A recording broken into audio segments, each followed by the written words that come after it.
நல்ல பாட்டு, சிறந்த குரல், உயர்ந்த கருத்து. நன்றி. இப்பாட்டை இயற்றியது நான் தான். இதற்கு இசையமைத்தது அதுவும் நான் தான். மிக்க மகிழ்ச்சி. புலவரே, உம்மை மனமாற பாராட்டுகிறேன். ஆறில்லாத ஊர், அழகில்லாத மங்கை, புகழில்லாத புலவன், இசையில்லாத பூஜை, இவை அனைத்தும் பயன்படாதென்பார்கள். என்ன அமைச்சரே? உண்மை அரசி, உண்மை. என் அதிர்ஷ்டத்தின் காரணமோ என்னவோ, நான் பட்டத்தை ஏற்று தெய்வத்தை தரிசிக்க வரும் வேளையில் தெய்வீக கானத்தையும் கேட்க முடிந்தது.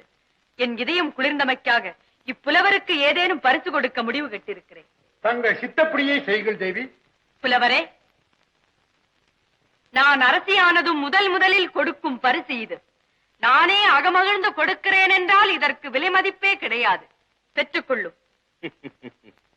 ஆண்டவனின் தொண்டுக்கு கூலி வாங்கும் பழக்கம் எங்கள் பரம்பரைக்கே கிடையாது. அதை தாங்களே